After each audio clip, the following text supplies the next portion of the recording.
Hey, what's going on, Dev? Welcome back to Web Dev Made Easy. And thank you guys, we just hit 10,000 subscribers together. Thank you. In today's episode, we're gonna create from scratch a button with awesome hover effects. I say hover effects because it's more than one, okay, it's a lot of nice hover effects. Stick to the end of this video because by doing that, you will improve your dev skills, learning doing it by yourself. Let's get started.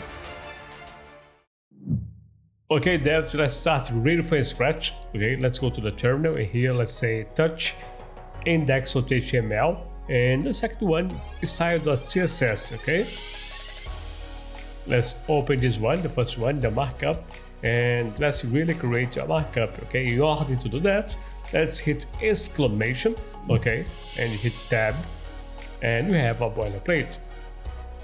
Hit tab a couple more times and you go right to the title. Here the title, let's say the name of our project, okay, button with awesome hover effects. We will also need a link to connect our markup to our CSS, okay, and our boilerplate is done. So let's move into the markup itself. Okay, we are in the markup. And here we need the anchor tag, okay, pointing nowhere. And beside this one, we need a spam, okay. And in the spam, we need the text saying button, okay. Our markup is basically done. We are in the realm of CSS where part of the magic happens, okay. Let's start out by changing this ugly font. Let's go to the Google Fonts and pick Poppins, okay. Let's copy this part here saying import. We just import it, but nothing happens, okay. And now the next step here, let's have our CSS reset. But before we have our CSS reset, I want to explain you why we need that, okay. Let me create this border, okay. Let's give it my favorite color, orange. As you can see, we have this margin outside, okay, all the way around, and inside we have padding. Different browsers like Safari, Chrome, they offer different ones. So let's get rid of margin with margin 0, padding with padding 0, and box sizing here is gonna be bottom box. We also want to apply the font, finally apply the font, Poppins, okay. So the font family here is gonna be Poppins.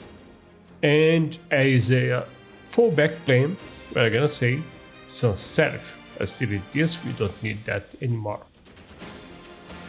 Let's make that easy for you, okay? Let's move this content right to the middle. The layout is gonna be flex. Justify content along the main axis center. Align item across the cross axis is gonna be center, okay? But first, you need to use min height of 100 viewport height. And now let's also apply a background color, darkish one, okay. As you can see, it's right in the middle, and we have this dark background color, okay. All right, let's go from top to the bottom. After the body, now we have the colors, okay, blue, green, and red, okay. And let's move on. Now we want to apply some style to our anchor tag, okay. So the position here, we want that to be relative. We're gonna have some absolute stuff on it. Background, let's pick this grayish color. And for the color of the text, let's say white so we can read, okay. Text decoration none, we get rid of this ugly underline. Text transform here is gonna be uppercase, easier to read, okay. And the font size is gonna be 1.5 rand, okay. So 1.5 times bigger than the regular one. Letter space 0.1 em. Padding 10 pixels top and bottom and 30 pixels left and right, okay. As you can see, it's become much better. Border radius, let's say 2 pixels, okay, make it round on the borders. And let's also apply a transition. All 0.5 seconds is gonna be easy. As you can see, we have a nice transition to our effects, okay? And now let's take care of our animation. The magic is really happening, okay? Let's have our anchor tag hover. Let the space is gonna be 0.25. Let me show you. It looks like it's elastic. That's a nice effect. And next, moving from top to the bottom, let's have our anchor tag and use a pseudo class before. The content is usually nothing. The position is gonna be absolute, okay? And we want also a inset of 2 pixels. And for the background, you want the semicolon of the backgrounds, okay? Our main color, so 27282C. And as you can see, we have another issue. We cannot see the text. And now let's solve that issue, okay? A is spam, and the position here is going to be relative, and the Z index 1. So our button text is back, and we can read it. Okay, now let's move it back into our index. Okay, let's have these I tags because we're gonna create that nice animation. Okay, so I tags position is gonna be absolute, inset here is gonna be 0, and for the layout display is gonna be at the block level. All right. Okay, now let's grab that I tag. Okay, let's use the pseudo class before and then after. The content here is usually nothing, okay? And now let's work on the position. The position here is going to be absolute, and we want here a border. We want that to have 2 pixels solid, and just for now let's use the white color, okay? We're going to be change the color later on. And for the top here, we want to be minus 3.5 pixels, okay? As you can see on the left, it shows up. The width here is going to be 10 pixels, and for the height, just 5 pixels. And yeah, nice effect. And in here, let's have the left. It's going to be 80 pixels, okay? In the hover, we're going to bring it to 20 pixels or 20%, all right? Border radius here, 2 pixels, make it a little round with its borders, and it's done. Like playing chess, we just came across with another issue, okay? As you can see, we have this border. So let's solve that with background color. Let's pick the background one, the primary, and yeah, we don't see the border anymore. Let's apply some transition, all, okay, 0.5 seconds, and it's gonna be easy in, okay?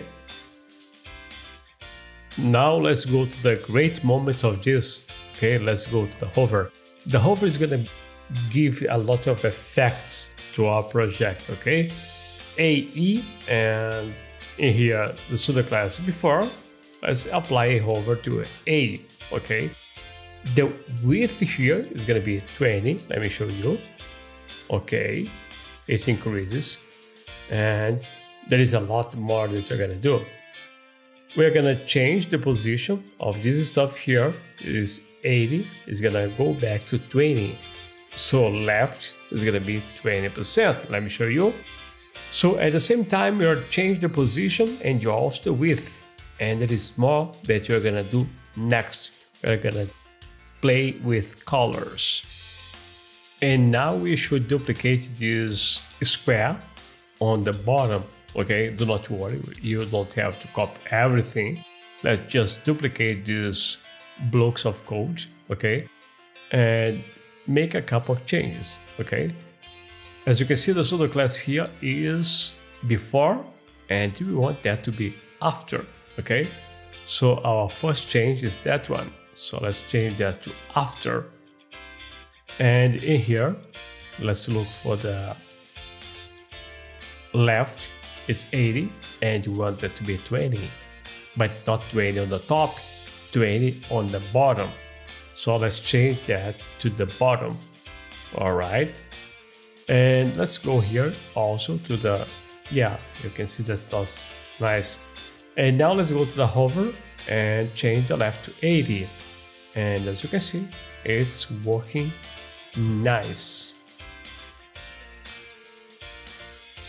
Okay, we are finished the project, okay? The left thing here is gonna be the colors. So let's apply the class of blue, okay, to the first one. And let's make a couple of changes here on the hover. The hover is gonna also change the background color. Let's use the variable and CLR, okay? Let me see here. It changed just the borders. And now let's also change the font, okay? The name button. Let's go to the color. And here the same thing, the variable. Minus CLR. And yeah, it looks nice. As you can see, we are changing at the same time the button and the text in the button. Let's apply some shadow, okay, 0 offset, 35 pixels blur, and let's use the same color here again, okay, the green color. And let me show you something beautiful. Okay, look at this. It's almost perfect, okay? We also need to change those little squares, okay? First of all, let me copy this one and look for them. They are borders, remember? So the first one is green, the second one is also green. Let me show you. And yeah, the first button is complete and we have 2 more to go. Alright, 1 button is done, and now all I have to do is duplicate this one and you have 2 more, okay? Let's change the classes here. This one is gonna be blue and the third one is gonna be red. And as you can see, we just broke our code, okay? So we don't want them to be side by side. Let's change the flex direction to column. And still it's not good, okay? We need some gap in between them. So let's come here to the gap and let's add the gap of 60 pixels, okay? It sounds good. And let's give it a try. So that's it for today, devs. I really hope you like it. If you like it, you know what to do. Subscribe and you also click that little bell down below so you get notified every time I post a new video. Bye bye, and I'll see you in the next one.